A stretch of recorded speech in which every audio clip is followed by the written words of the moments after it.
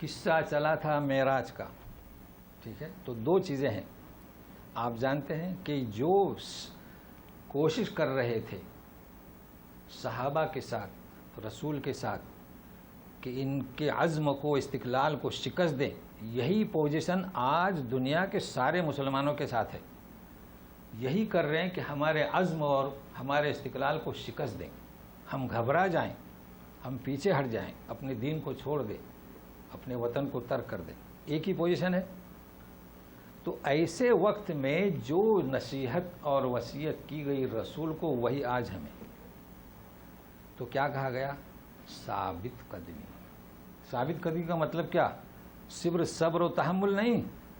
صبر و تحمل یعنی کوئی رد عمل نہیں کرنا غلط، اپنے دین پر باقی رہنا، جمے رہنا. تو دین پر جمے رہنے کے لیے کس کا سہارا لے سکتے ہیں؟ سب سے بہترین نماز. تو اب نماز کا ذکر ہو رہا ہے. اقیم الصلاۃ.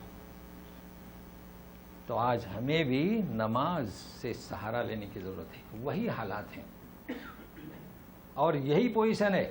اگر جس کسی بستی سے مسلمانوں کو نکالیں، وَإِذَا لَا يَلْبَثُونَ خِلَافَكَ إِلَّا قَلِيلًا.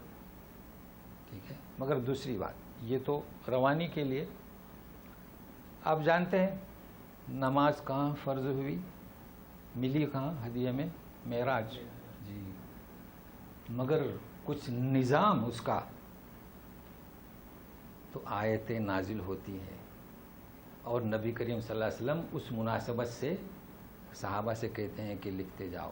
تو یہ وہ آیت ہے کہ دوسرے ہی روز نماز کا نظام کس وقت پڑھی جائے، کتنی پڑھی جائے، اسے بتانے کے لیے آئے. تو یہ آیت اور اس کی شرح میں ایک حدیث، اور یہ بہت اہم موضوع ہے کہ نماز کا وقت کون سا، ہم کیا کر رہے ہیں، اختلاف ہم کیوں کر رہے ہیں. تو غور سے ساتھ میں رہیے. پہلے آیت کی تشریح اور پھر حدیث. اقیم الصلاة لدلوک الشمس الى غسق اللیل وقرآن الفجر ان قرآن الفجر کان مشہودا. نماز قائم کریں سورج کے ڈھلنے کے بعد. دیکھیے لام کا ترجمہ جیسے کہ با کے مختلف ترجمے ہیں، ویسے لام کے. سورج ڈھلنا ہے نا، زوال. الا غسق اللیل، رات اندھیری ہونے تک. اور صبح میں قرآن پڑھنا. بے شک صبح میں قرآن پڑھنا فرشتے گواہ رہتے ہیں. اس آیت میں مجمل 5 وقت کی نمازوں کا ذکر ہے. چونکہ جبرائیل امین آئے تھے اور 5 نمازیں بتلا دی تھیں، تو یہاں مجمل ذکر ہے. دیکھیے دلوک الشمس الی غسق اللیل، سورج ڈھلا تو ہم کیا پڑھتے ہیں؟ ظہر، عصر، مغرب، اندھیری تک عشاء، ہوئی 4. پھر قرآن الفجر سے مراد فجر کی نماز لی گئی، چونکہ فجر میں اس لیے قرآن فجر کہا گیا کہ قرآن کی رات زیادہ پڑھی جانا مطلوب ہے.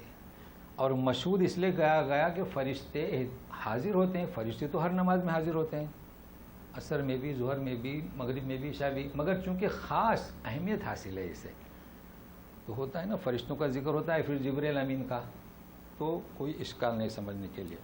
لیکن تفصیل سے 5 وقت کی نمازوں کا ذکر وہ بھی نوٹ کر لیں. دیکھیے صلاۃ، قرآن پاک میں کبھی صلاۃ کہہ کر نماز مراد لی گئی، کبھی نماز کا کوئی ایک رکن جیسے کہ رکوع کہہ کر نماز مراد لی گئی، کبھی سجدہ کہہ کر، کبھی قیام وقوم. تو نوٹ کر لیں. سورہ طٰہٰ کی آیت ہے وَسَبِّحْ بِحَمْدِ رَبِّكَ قَبْلَ طُلُوعِ الشَّمْسِ وَقَبْلَ غُرُوبِهَا. یہ بھی 130 نمبر آیت ہے اتفاق سے.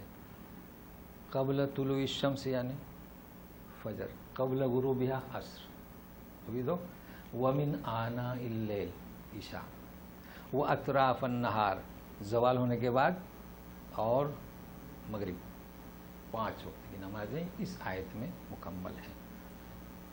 اب سنیے، صلاۃ جانتے ہیں ہم، دلوک شمس کسے کہتے ہیں، اور غسق اللیل کسے، اور قرآن الفجر کسے. تو قرآن الفجر یعنی کیا، فجر کسے کہیں گے؟ انفجر، ہے نا، انفجرت السیارۃ الملغوبہ، بھائی بم سے بھری ہوئی کار پھٹ گئی، تو کوئی چیز پھٹ جائے تو فجر سیاہی کو سفیدی پھاڑ دیتی ہے، اس لیے اس کا نام کیا؟ فجر، پھٹ جانا۔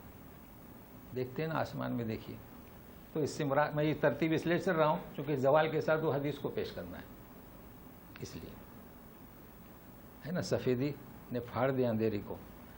غسق اللیل، رات کی اندھیری، اندھیری کب؟ جب سرخی ختم ہو جائے تو عشاء کی نماز۔ اب ہم چلتے ہیں دلوک الشمس، سورج ڈھلنا۔ دیکھیں پہلے گھڑیاں نہیں تھیں، اور حدیث شریف، سنن اربع، اور یعنی 5 محدثین نے بیان کی، یہ حدیث صحیح ہے کہ جبرائیل امین آئے۔ اس حدیث کو غور سے سنیے گا، کعبہ شریف کے پاس، اور آپ صلی اللہ علیہ وسلم کو 5 نمازیں پڑھائیں، اور ایک نہیں، میں سمجھا حدیث پڑھ رہا ہوں، پھر آپ کو حدیث ملے گی عربی اور اردو دونوں، مگر چونکہ اس میں سمجھانا ہے تو الفاظ زیادہ۔ 2 دن آئے مسلسل، تو پہلی نماز جو ہے وہ دلوک الشمس، چونکہ اللہ تعالیٰ نے ابتدا کیسے کی؟ لدلوک الشمس۔ پہلے یہی ہوتا تھا کہ ٹائم ٹیبل ہیں، کتابیں ہیں، ظہر، پھر عصر، اور آخر میں فجر، مگر اب تبدیلی ہو گئی، چونکہ آپ لکھنے والے خالی وہ لکھنے والے ہی ہوتے ہیں، قوانین سے نا واقف، تو پہلے فجر کی لکھتے ہیں، البتہ پہلی نماز کون سی؟ ظہر۔ تو کب پڑھائی؟ آپ صلی اللہ علیہ وسلم فرماتے ہیں جب سایہ جوتی کے تسمے کے برابر ہوا تو ظہر کی نماز پڑھائیں۔ تو اب آپ دھوپ میں کھڑے رہیے اور جوتے کے برابر سایہ آگے چلا آیا آپ کا، تو زوال ختم ہو گیا، ٹل گیا، نماز شروع ہو گئی۔ دھوپ چاہیے بس، گھڑیوں کی کیا ضرورت؟ ظہر کی نماز۔ پھر عصر کی 1 قد، تو کتنا ہوگا؟ 5.5 فٹ، جی، عصر کی نماز پڑھائی، ذہن میں رکھیے اس کو۔ پھر مغرب کی نماز جب سورج کی ٹکیا غائب ہو گئی۔ پھر عشاء کی نماز کب؟ جب سرخی ختم ہوئی، غسق اللیل۔ پھر فجر کی نماز جب روزے دار کھانا پینا بند کرتا ہے۔ آسان ہے نا؟ چلیے اب دوسرے روز سنیے، دوسرے روز ظہر کی نماز کب پڑھائی؟ جب سایہ 1 قد، تو پہلے روز جوتی کے برابر 1 قد سایہ 5.5 فٹ ہونے پر ظہر کی نماز پڑھائی، 2 قد ہونے پر عصر کی، مغرب کی ٹکیا سورج کی غائب ہونے پر، عشاء کی تہائی لیل، یعنی آپ کیا کہیں گے 1/3، فجر کی روشنی پھیلنے پر۔ اب اس کو ذہن میں رکھیے، نہیں ابھی پھر کیا فرمایا؟ پھر اللہ کے رسول فرماتے ہیں پھر پلٹے، یعنی رخ کیا۔ اب سنیے یہ الفاظ، یہ انبیاء کی نماز کے اوقات ہیں۔ ان الفاظ کو یاد رکھیے، کیا فرمایا؟ یہ انبیاء کی نماز کے اوقات ہیں، ان دونوں وقتوں کے درمیان نماز کا صحیح وقت ہے۔ یہ الفاظ کیا مطلب اس کا؟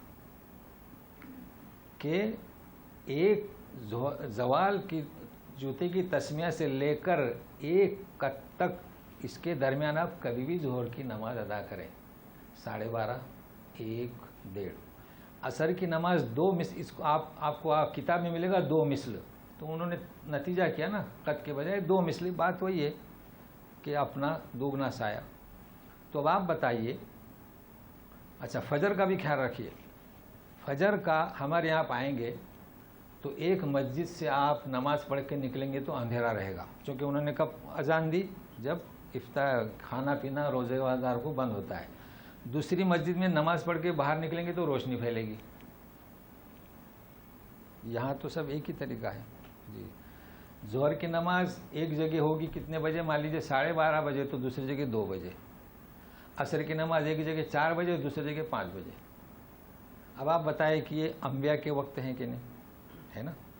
مگر یہ تو کسی کو بتایا ہی نہیں کہ انبیاء کے وقت ہیں۔ آپ پوچھے گا یہ کیا، تو بولے شافعی مسجد، یہ کیا؟ تو حنفی مسجد. تو پھر انبیاء کے وقت کون سے؟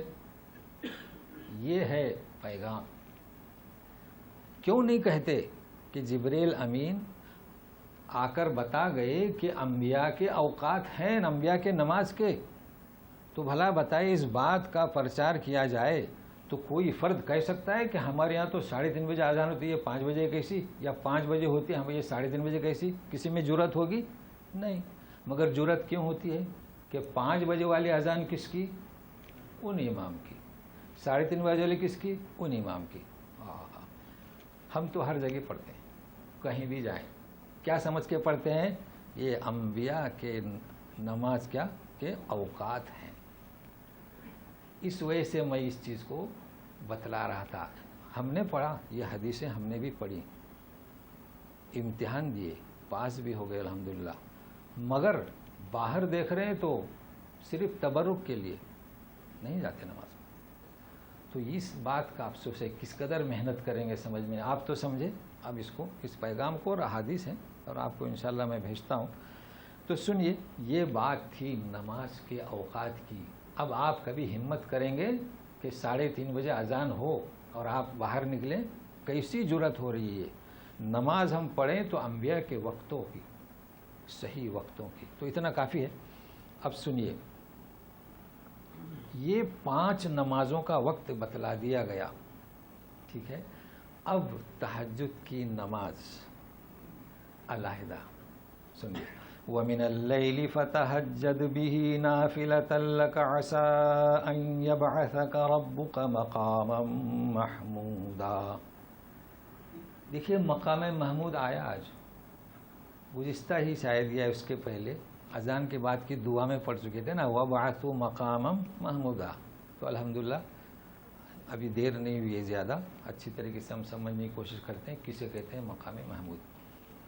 تو پہلے تہجد، رات. سورہ مزمل میں ہے قم اللیل الا قلیلا نصفہ او زد علیہ. کیا مطلب؟ اس کو دیکھ لیں آپ، مزمل کی ترجمہ. قم اللیل الا قلیلا، پھر کیا کہا کہ نصف او زد علیہ، او انقص ہے نا، نصف او انقص. تو دیکھیے 4 نصف یعنی 2 حصے، اس میں سے بھی کم کر، او انقص. تو کتنا ہوا تہجد کا وقت؟ ہمارے یہاں 1/3، رسول کے لیے تھوڑا زیادہ. تو کیا مطلب تہجد؟ تہجد کی نماز کا، تہجد کا مطلب یہ کہ سو کر اٹھ جاؤ. تو یہ ذہن میں رکھیں مزمل کی آیت کو، نصف او انقص. اب اگر آپ کو یہ اس آیت کا ترجمہ معلوم ہو، رسول سے کیا کہا جا رہا ہے، کتنی نماز پڑھیں، اور تہجد کے معنی سو کر اٹھنا، پھر آپ ان قصوں کو صحیح مانیں گے کہ ہمارے امام صاحب عشاء کے بعد فجر تک نماز میں مشغول رہتے تھے تہجد کے، اور اسی وجہ سے فجر پڑھتے تھے. یہ صحیح ہے جی. اللہ کے رسول سے کہا جا رہا ہے او انقص. تو یہ آپ کا وضو عشاء سے فجر تک رہا کیسے؟ تو دیکھیے یہ واقعات جو ہے نا ہمارے بڑوں کے ہیں. میرا مقصد یہ نہیں کہ ہم انہیں کہیں کہ یہ جھوٹے ہیں یا کیسے ہیں، لیکن ہمارے سمجھ سے میں تو نہیں آتا کہ تہجد مطلب کیا؟ سو کر اٹھنا، پھر کتنا حصہ؟ کچھ حصہ. تو یہ کیسی تہجد؟ 100 رکعت پڑھتے پڑھتے. یہ کوئی کمال نہیں ہے کہ آپ عشاء کی نماز سے فجر کی نماز، عشاء کی وضو سے فجر کی نماز پڑھے. ایسا کہیں بھی حدیث میں نہیں ہے کہ آپ وضو جو ہے سنبھال کے رکھو. یہ کوئی کمال کی بات ہے نہیں، ایسا کہیں نہیں. تو بہرحال یہ تہجد کے تعلق سے کہ تہجد آپ پڑھیں سو کر اٹھنے کے بعد. لیکن اگر ہمیں یقین نہیں ہے تو اللہ کے رسول صلی اللہ علیہ وسلم نے اجازت دی ہے کہ آپ کو یقین نہیں ہے تو آپ کیا وطر کم از کم پڑھ لیں، اور اگر اٹھ گئے تو پھر تہجد پڑھیں، پھر وطر کی ضرورت نہیں. تو یہ مسائل ہم کو معلوم ہے. لیکن چونکہ آج یہاں ذکر ہے نافلہ. کیا مطلب نافلہ کا؟ زیادہ. لوگ ظہر کے بعد نماز پڑھتے ہیں 4 رکعت سنت، پھر 2 رکعت نفل. جمعہ کے بعد 4 رکعت سنت، 2 رکعت نفل. تو نفل کا مطلب کیا کہ سنت سے زیادہ. لیکن نفل کا اصل مطلب کیا؟ فرض سے زیادہ. اس کو ذہن میں رکھیں یعنی 5 وقت کی نماز فرض، اور یہ زیادہ جسے چاہیے. اب یہ مسئلہ اور ہے کہ رسول کے لیے فرض تھی تہجد، اس میں ہم نہیں جانا چاہتے، لیکن یہ زیادہ، تو زیادہ آپ پڑھیں گے تو نفل کی نیت کرنے کی ضرورت نہیں ہے. آپ نفل کہیں سنت کہیں. دیکھیں آپ تہجد کے لیے اٹھے، اب نیت کیا کریں، نفل کریں یا سنت کریں؟ تو نفل کسے کہیں گے؟ آپ فرض سے زیادہ پڑھیں تو نفل ہو گئی خود بخود. اب جو عمل اللہ کے رسول نے کیا تو وہ سنت ہوا. تو ابھی آپ نفل کہیں یا سنت کہیں، بات ایک ہی ہے. سنت اس لیے ہے کہ اللہ کے رسول نے ادا کی، اور نفل اس لیے ہے کہ زیادہ پڑھ رہے ہیں. تو ظہر کے بعد 4 کے بعد 2 پڑھ رہے ہیں تو نیت کوئی سی بھی کریں، نفل کریں یا سنت نمازیں پڑھنے کا حکم ہے، تو اس کا خیال رکھے گا. لیکن اب عسیٰ ان یبعثک ربک مقاما محمودا، یہ مقام محمود کیا ہے؟ کہ میرے لیے وسیلے کی دعا کرو. حلت لہو شفاعتی وجبت لہو شفاع یوم القیامہ. اور وسیلے کے معنی بتائے کہ ایک ایسی جگہ ہے جو ایک آدمی کی گنجائش ہے، میں چاہتا ہوں تو میری ہو. تو یہ اس وقت کے لیے، آج کے لیے باقی رکھا گیا تھا. وَابْعَثْهُ مَقَامًا مَحْمُودًا الَّذِي وَعَدتَّهُ. کیا مقام ہے وہ جانتے ہیں؟ کون سا مقام ہے؟ دیکھیے، ایک تو کوثر، اللہ کے رسول صلی اللہ علیہ وسلم کوثر پر موجود رہیں گے، ہے نا. اِنَّا أَعْطَيْنَاكَ، شفاعت کے مقام پر کھڑے ہوں گے. تو آپ کو یہ معلوم ہونا چاہیے کہ یہ کوثر، یہ شفاعت کا مقام اسی مقام محمود کا حصہ ہے. تو مقام محمود کیا ہوگا؟ یہ اللہ تعالیٰ کی جانب سے جو آپ کو نعمت، آپ کو جو عزت عطا ہوگی، وہ مقام محمود ہے. باقی ہم اس میں غلو نہیں کرتے. لوگ تو غلو کرتے ہیں کہ آقا وہاں بیٹھیں گے اور تمہارے گناہ معاف کریں گے. غلو نہیں ہے، بلکہ یہ حصہ ہیں. اور مقام محمود ہم صرف دعا کریں. وَابْعَثْهُ مَقَامًا مَحْمُودًا الَّذِي وَعَدتَّهُ. ٹھیک ہے. اب چونکہ سلسلہ چل رہا تھا، اس لیے اسے ہم ختم کریں گے کہ انہوں نے کوشش کی کہ عزم، استقلال شکست کھائے، اللہ تعالیٰ کا حکم و ہجرت کرنے کا. مگر ایک انسان جب اللہ کے حکم سے جاتا ہے تو کس طریقے سے جائے، اس کی کیفیت کیا، اس کی نوعیت کیا، دعا کیا. تو سنیے، وَقُلْ رَبِّ أَدْخِلْنِي مُدْخَلَ صِدْقٍ وَأَخْرِجْنِي مُخْرَجَ صِدْقٍ وَاجْعَلْ لِي مِن لَّدُنكَ سُلْطَانًا نَصِيرًا. کہہ دو اے رسول، جاتے وقت، نکلتے وقت، اے رب ادخلنی مدخل صدق. سب سے پہلے کہاں نظر؟ مدینہ میں. وَأَخْرِجْنِي مُخْرَجَ صِدْقٍ، یہاں سے بھی مجھے نکال. کیا مطلب؟ یعنی صداقت پر نکلو. نکلنے کے بعد یوں نہ ہو کہ فلاں صاحب یہ غلط کام کر گئے. صداقت پر نکلے ہیں کہ امانتیں بھی حضرت علی کے سپرد کی ہیں، اور صداقت کے لیے داخل ہوئے مدینہ میں. ہم جب کسی شہر میں جائیں گے تو سچائی حاصل کرنے کے لیے، لوگ مجبور کر رہے ہیں، دین پر چلنے نہیں دے رہے ہیں، تو سچائی کے لیے داخل ہوں اور سچائی کے ساتھ نکلیں. مطلب واضح ہے. مگر سنیے، وَاجْعَلْ لِي مِن لَّدُنكَ سُلْطَانًا نَصِيرًا. اسے ذرا غور سے سنیے گا. سلطانن، سلطان کے معنی کیا؟ بادشاہ. تو یہ جو میں آپ کو ترجمہ بتا رہا ہوں، ایک صحابی قتادہ، دوسرے تابعی حسن بصری، تیسرے تفسیر کے ماسٹر ابن جریر، چوتھے تفسیر کے ماسٹر ابن کثیر، یہ چاروں کا ترجمہ بتا رہا ہوں. سلطانن نصیرا، مجھے ایسا اقتدار عطا فرما وہاں جانے کے بعد جو اس دین کو پھیلانے کے لیے معاون اور مددگار ہو. کیا مطلب؟ اب لوگ کہتے ہیں کہ اقتدار کی بات مت کرو. جی، خالی وعظ و نصیحت. چلیے ہم اس سے بڑھ کر قرآن. مگر آپ کو معلوم ہونا چاہیے، اور یہ میں اپنی طرف سے نہیں کہہ رہا ہوں، قرآن اور وعظ و نصیحت، وعظ و نصیحت ترغیب دلاتی ہے، قرآن آپ کو متوجہ کرتا ہے. مگر دیکھیے مطلب کا پہلو سمجھنے کی کوشش کریں.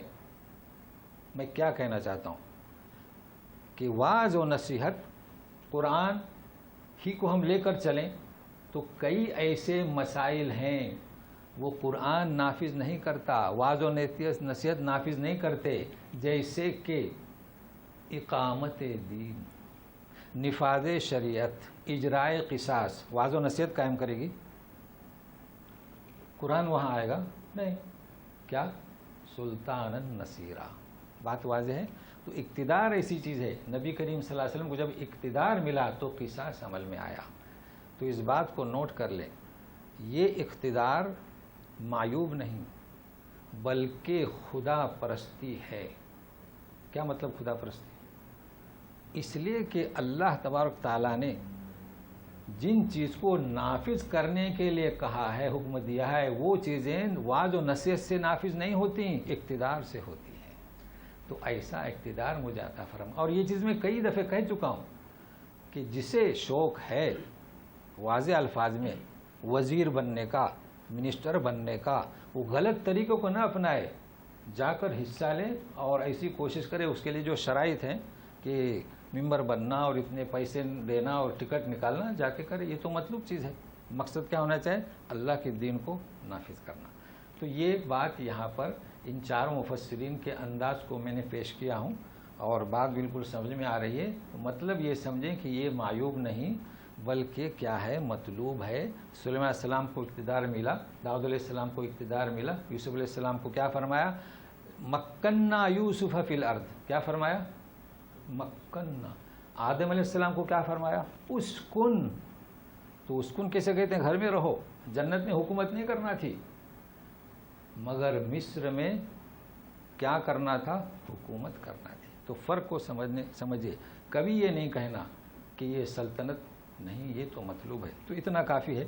چلیے اور یوں کہیے وَقُلْ جَاءَ الْحَقُّ وَزَهَقَ الْبَاطِلُ إِنَّ الْبَاطِلَ كَانَ زَهُوقًا. یوں کہیے کہ حق آیا باطل مٹ گیا، اور یوں کہیے کہ باطل تو مٹنے ہی کے لیے تھا. آپ بخاری نکالیں گے تو اس کے ساتھ انہوں نے حدیث لکھی ہے، ترجمہ نہیں کیا ہے مکمل اس کا، میں کرا دیتا ہوں. عبداللہ بن مسعود سے کہ جب آپ مکے میں آئے تو بتوں کو مارتے تھے، یہی کہتے تھے وَقُلْ جَاءَ الْحَقُّ وَزَهَقَ الْبَاطِلُ، یہی کہتے تھے. اور باطل لا یبدئ ولا یعید، باطل تو ابتدا بھی نہیں ہو سکتی اور دوبارہ بھی نہیں ابھرے گا. یہ مارتے تھے اور بت کو گراتے تھے. تو اس کو یاد رکھیے گا.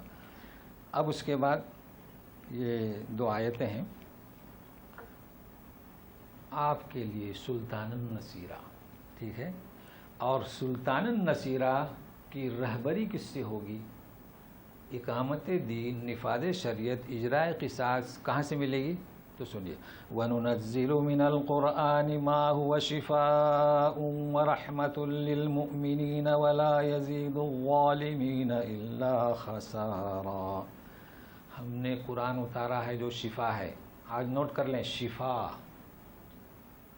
شفا نے شفاعت اور ہے جو مقام محمود کا ایک حصہ ہے، اور یہ ہے شفا. اور شفا کسے کہتے ہیں؟ یہ شفا کنارے.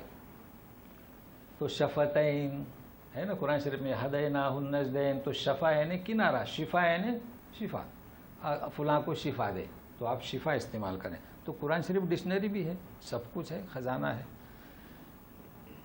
وَرَحْمَةٌ لِّلْمُؤْمِنِينَ، مومنین کے لیے رحمت، اور ظالمین من کے لیے خسارہ. ان چیزوں کو سمجھنا ہے. ہم جانتے ہیں کہ قرآن شریف یقیناً شفا ہے. تو شفا کون سی؟ دلوں کا روگ. آپ پڑھیے، دل کی گھبراہٹ دور ہوگی. مسائل دیکھیے. یہ اور بات ہے کہ لوگوں نے ابھی جنات بھوت بھگانے کے لیے استعمال کرنا شروع کر دیا. یہ ظاہری شفا ہے کیونکہ اس کی برکت ہے، مگر یہ اصل کیا ہے؟ دلوں کا روگ. اس کو ذہن میں رکھیے، پڑھیے، سمجھیے، عمل کیجیے، ہے نا. وَالْعَصْرِ إِنَّ الْإِنسَانَ لَفِي خُسْرٍ آمَنُوا اعمال صالحات، تبلیغ، یہ مراد ہے. اور وہ بھی ثواب اس کا ظاہری برکت جائے گا، اللہ کا کلام ہے. لیکن رحمت للمومنین، تو قرآن شریف ہدایت ہے 1، رحمت ہے 2، اور خسارہ ہے 3. اس کو نوٹ کر لیں. سارے انسانوں کے لیے ہدایت، ٹھیک ہے. لیکن پھر رحمت کسے بنے گی؟ یعنی کوئی بھی ہو، ہندو مت ہو، جین مت ہو، بدھ مت ہو، دیں قرآن شریف پڑھو. جو اسے مانے گا تو اس کی وجہ سے اس کے لیے کیا بنے گا؟ قرآن شریف رحمت. اب انہوں نے نہیں مانا تو چونکہ قرآن جانتے نہیں تھے، اترا نہیں تھا. چلیے قرآن اترا نہیں تھا، اب تو جانتے نہیں تھے کہنا صحیح نہیں ہے.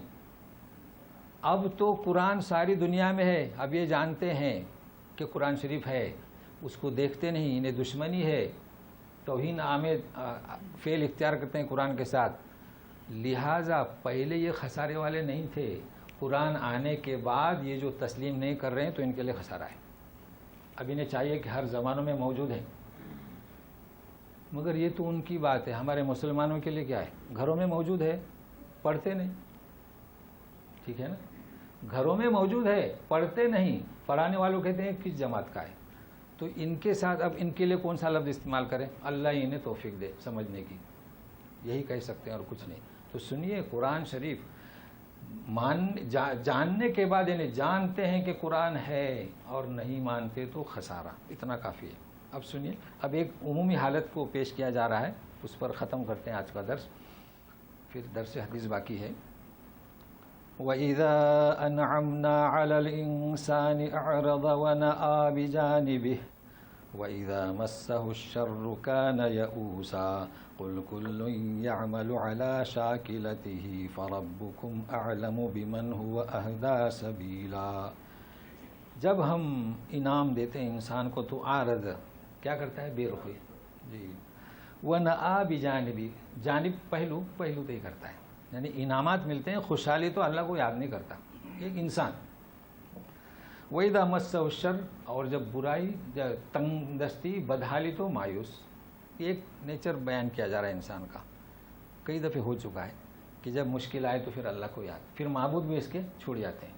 آیتیں ہو چکی ہے، یہ کہنا مراد ہے. مگر کہا کیا جا رہا ہے؟ کہہ دو، اس آیت کو سمجھے. کل یعمل علی شاکلتہ، یہ شاکلہ کا لفظ کیا مطلب؟ لوگوں نے کہہ دیا اپنی جماعت. نہیں، جماعت کا ذکر نہیں ہو رہا ہے. جماعت ایک ہی. جماعت کون سی؟ ایک ہی، جماعت المسلمین.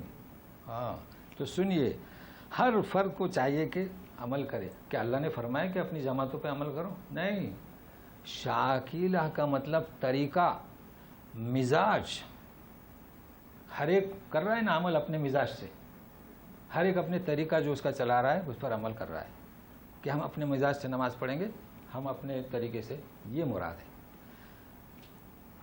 فَرَبُّكُمْ أَعْلَمُ بِمَنْ هُوَ أَهْدَىٰ سَبِيلًا، ان میں زیادہ راہ ہدایت پر کون ہے اللہ تعالیٰ جانتے ہیں. اس میں کسے کہا جا رہا ہے؟ مسلمانوں کی بات نہیں ہو رہی ہے. یہ بھی ایک نقطہ ہے. بھائی مسلمان کس پہ چل رہے ہیں؟ قرآن شفاء للناس. یہ غیروں کی بات ہو رہی ہے. بیچارے مسلمانوں نے اپنی جماعتوں کو جوڑ لیا، ہم اس جماعت سے، ہم اس جماعت سے. نہیں، ان کی بات ہو رہی ہے کہ یہ عیسائیت، یہ یہودیت، یہ مجوسیت اس وقت جو تھی نا، ان کا ذکر ہو اپنے مزاج سے. تو کیا مطلب؟ انسان کا عمل، انسان کا اخلاق اس کے مزاج کا ترجمہ کرتا ہے.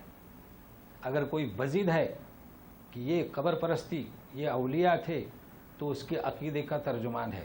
کرتے رہے، ہم کیا کر سکتے ہیں. اگر کوئی بزد ہے کہ ان کی پوجا کی جائے درختوں کی، تو اس کے عقیدے کا ترجمان ہے.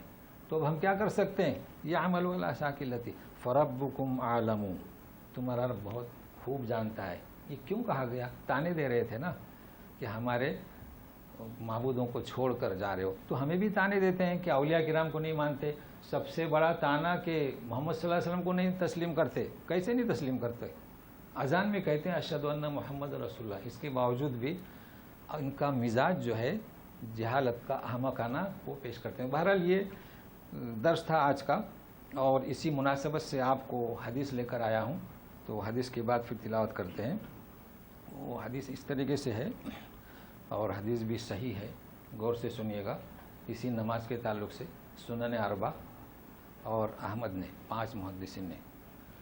یا بنی عبد مناف، کیا کہہ رہے ہیں اللہ کے رسول صلی اللہ علیہ وسلم؟ سنیے غور سے. مکے میں ندا دے رہے ہیں، لا تمنعوا احدا، کسی کو منع مت کرو. طاف بہذا البیت، کیا فرمایا؟ اس گھر کا کوئی طواف کرے. او صلی، یا نماز پڑھے. کیا مطلب؟ ابھی حدیث کو رک جاتے ہیں. کہ اس گھر کی نماز اور طواف کوئی کرے تو روکو مت. پھر کیا فرماتے سنیے، ای ساعۃ من لیل او نہار. کیا مطلب اس کا؟ کہاں گئے ہمارے مسلمان؟ کیا فرماتے ہیں کہ بنی عبد مناف کسی کو مت روکو اس گھر کا طواف یا نماز، کون سی بھی گھڑی ہو، رات کی اور دن کی. ٹھیک ہے. اب ہمارے لوگ پوچھتے ہیں میں نے عمرہ کیا، عصر کے بعد نماز پڑھوں کہ نہیں پڑھوں؟ اب میں کیا بتاؤں؟ اللہ کے رسول بتا چکے. اب اگر بتاتے ہیں تو کہتے ہیں وہ کون سی جماعت سے ہیں، نماز تو نہیں پڑھنا چاہے عصر کے بعد. اب کیا کیا جائے؟ تو سنیے، وہ بھی حدیث ہے 5 وقت میں نماز ممنوع ہے نا، ہے کہ نہیں؟ 5 وقت میں آپ جانتے ہیں کہ طلوع شمس، زوال اور غروب اور فجر اور عصر کے بعد. ٹھیک ہے. اور وہ بھی حدیث ہے کہ ان وقتوں میں نماز مت پڑھو، شیطان کی سینگ میں سے سورج نکلتا ہے. تو میں آپ کو مطلب سمجھاتا ہوں. ایک حدیث ہوتی ہے مطلق، ایک ہوتی ہے مقید. سینگ کے درمیان سے کوئی سورج نہیں نکلتا. مطلب کیا ہے کہ سورج جب نکلتا ہے نا، بھائی سورج کتنا بڑا ہے، زمین سے کئی گنا بڑا ہے، اضعاف مضافہ ہے نا. تو مطلب یہ کہ وہ اس وقت آ کے سامنے کھڑا رہتا ہے کہ ابا پوجا کرو. آپ جانتے نہیں ہمارے یہاں تو غیر لوگ مکانوں میں غسل نہیں کرتے، باہر کرتے ہیں. تو غسل کرنے کے بعد صبح سورج کی پوجا یہ کرواتا ہے. تو یہ اس کے لیے وہ مثال دی گئی. مگر یہ بھی نہیں، سنیے کہ ان لہٰذا ایسے وقت میں نماز، آپ مومن بندہ یہ بتائے کہ ہم شیطان کی عبادت نہیں کرتے. ٹھیک ہے. لیکن مسجد کو، اس کعبے کو خارج کر دیا، یہاں کوئی شیطان نہیں.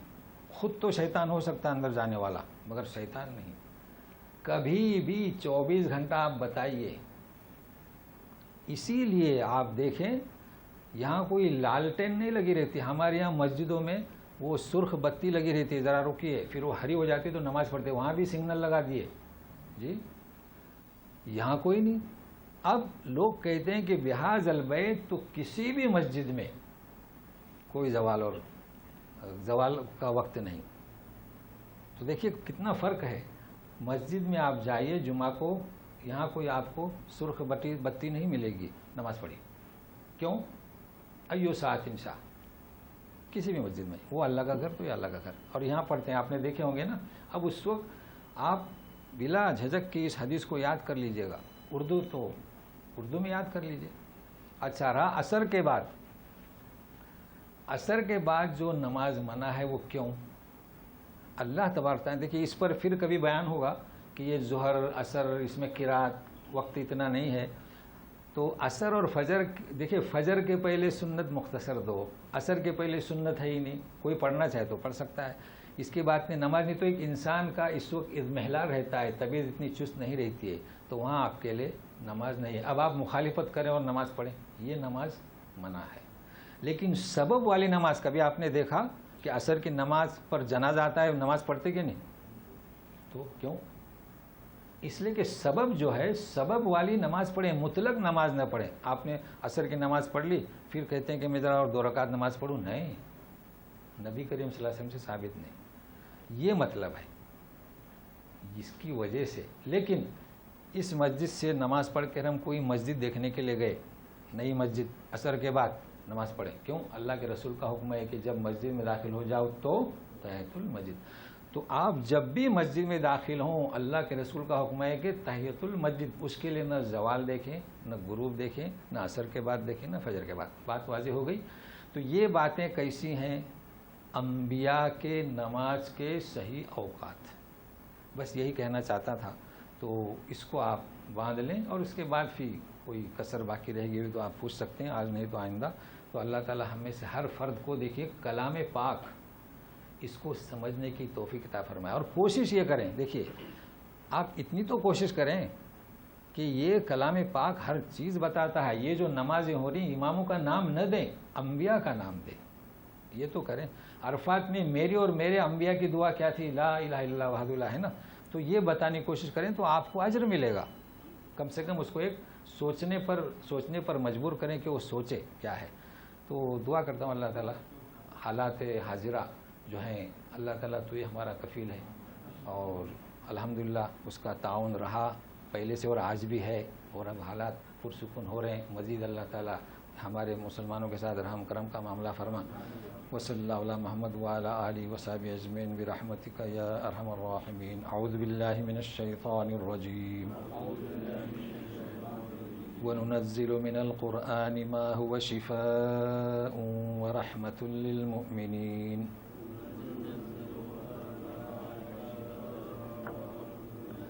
وَلَا يَزِيدُ الظَّالِمِينَ إِلَّا خَسَارًا وَإِذَا أَنْعَمْنَا عَلَى الْإِنسَانِ أَعْرَضَ وَنَأَىٰ بِجَانِبِهِ